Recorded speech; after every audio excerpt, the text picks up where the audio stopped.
नमस्कार, मैं हूं अंशिता।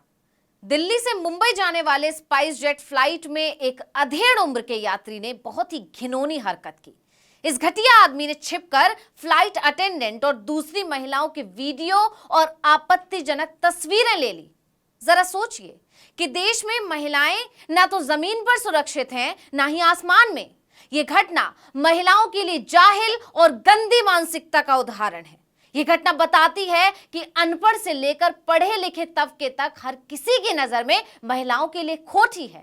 महिलाएं सिर्फ सब्जी मंडी, बस, ट्रेन, भीड़भाड़ वाले इलाके, सुनसान सड़क में ही असुरक्षित नहीं है, बल्कि एलीट क्लास के सफर का जरिया माने जाने वाली फ्लाइट्स और एयरपोर्ट पर भी महिलाएं गंदी निगाहों का शिकार होती हैं।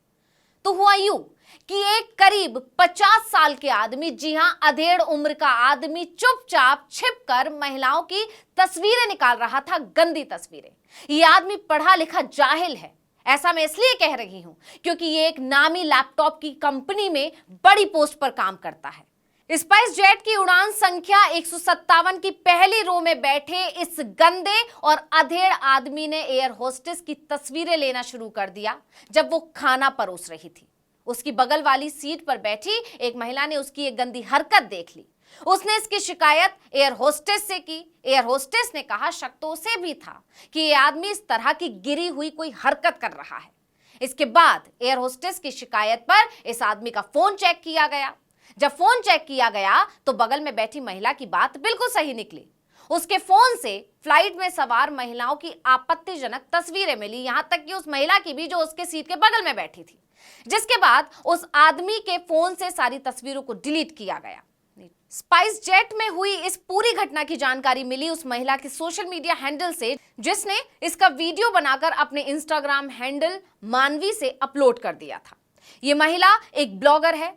अब हर तरफ इस महिला के जज्बे और हौसले और समझदारी की भी चर्चा हो रही है, क्योंकि देश कितना भी आगे बढ़ जाए लेकिन महिलाओं के लिए गंदी सोच रखने वाले कहीं भी मिल सकते हैं। इसलिए ऐसे गंदे लोगों से सुरक्षित रहने के लिए महिलाओं का बेहद सचेत रहना बहुत जरूरी है, जो सतर्कता इस महिला ने दिखाई और इस घटिया आदमी की घिनौनी हरकत पता चल सकी। वहीं जैसे ही वीडियो सोशल मीडिया पर वायरल हुआ, दिल्ली महिला आयोग की अध्यक्ष स्वाति मालीवाल ने दिल्ली पुलिस और नागर विमानन महानिदेशालय को नोटिस जारी किया है। उन्होंने इस घटना का स्वतः संज्ञान लिया है। स्वाति मालीवाल ने कहा कि दिल्ली से मुंबई की फ्लाइट में यात्री ने छिपकर फ्लाइट अटेंडेंट और अन्य महिलाओं के फोटो लिए।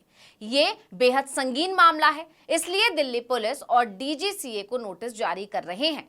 यही नहीं, स्वाति मालीवाल ने डीजीसीए से यात्री के खिलाफ की गई कार्रवाई का विवरण मांगा है।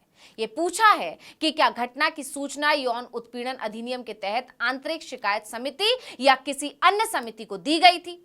ऐसा ना करने पर कारण बताया जाए। पुलिस और विमानन नियामक दोनों को 23 अगस्त तक विवरण उपलब्ध कराने को कहा गया है। वहीं इस पूरे मामले पर 18 अगस्त को एयरलाइन ने जानकारी दी। 2 अगस्त को दिल्ली से मुंबई जाने वाली स्पाइस जेट की उड़ान SG 157 में एक यात्री को केबिन क्रू की तस्वीरें खींचते हुए पाया गया।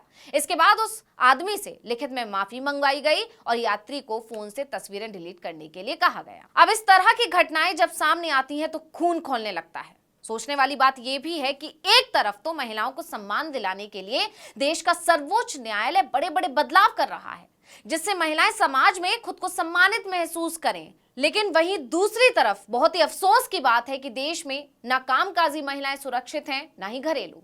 आपको याद होगा 17 अगस्त को सुप्रीम कोर्ट ने एक हैंडबुक ऑन कॉन्वेंटिंग जेंडर स्टीरियोटाइप्स जारी की थी। नई शब्दावली के तहत ऐसे शब्दों के इस्तेमाल पर रोक लगाई गई है जो किसी स्त्री की पहचान महिलाओं के लिए इस्तेमाल होने वाले रूढ़िवादी नजरिए में सुधार के उद्देश्य से ये पहल की गई है। कानूनी शब्दावली के लिए नई हैंडबुक जारी करते हुए CJI DY चंद्रचूड़ ने अहम टिप्पणी की थी। उन्होंने 30 पेज की प्रस्तावना खुद लिखी और निर्देश दिया कि कोर्ट रूम में ऐसे रूढ़िवादी शब्दों का इस्तेमाल नहीं होना चाहिए जो महिलाओं को लेकर हमारी संकीर्ण सोच को दिखाती है। उन्होंने कहा कि कानूनी पेशे में रहते हुए खुद उन्होंने ऐसे शब्दों का सामना किया है जहां मिस्ट्रेस, व्यभिचारिणी जैसे शब्द इस्तेमाल किए जाते रहे हैं। चीफ जस्टिस ने कहा कि हमारा उद्देश्य पूर्व में दिए फैसलों पर टिप्पणी करना या उन्हें गलत साबित करना बिल्कुल नहीं है। हमारा उद्देश्य लैंगिक भेदभाव को कम करने और एक ज्यादा संवेदनशील नजरिए को अपनाने की कोशिश करना है। इस दौरान चीफ जस्टिस ने यह भी कहा कि ऐतिहासिक तौर पर महिलाओं को भेदभाव और असमानता का शिकार होना पड़ा है। न्यायपालिका को इस दिशा में सक्रिय कदम उठाना चाहिए और लैंगिक भेदभाव के दायरे को पाटने की कोशिश करनी चाहिए। अब जरा सोचिए कि सुप्रीम कोर्ट तक रूढ़िवादी सोच को खत्म करने के लिए काम कर रहा है, लेकिन इस तरह की घटनाएं ये सवाल खड़ा करती हैं कि कोर्ट महिलाओं के लिए लोगों की जुबान पर आने वाले गंदे शब्दों को तो रोक सकता है, लेकिन उस गंदी सोच का क्या जो उनके दिमाग में है, उससे महिलाएं कैसे बचेंगी। इस वीडियो में इतना ही। आपसे अनुरोध है कि यूट्यूब पर हमारे चैनल आर्टिकल 19 इंडिया को सब्सक्राइब कीजिए, फेसबुक पर लाइक कीजिए और कमेंट करके बताइए आपको हमारा ये वीडियो कैसा लगा। आने वाले दिनों में हम और किन मुद्दों पर वीडियो बनाएं ये भी जरूर बताइएगा। ट्विटर हैंडल है आर्टिकल 19 _ इंडिया, इसको भी फॉलो कर लीजिए। नमस्कार।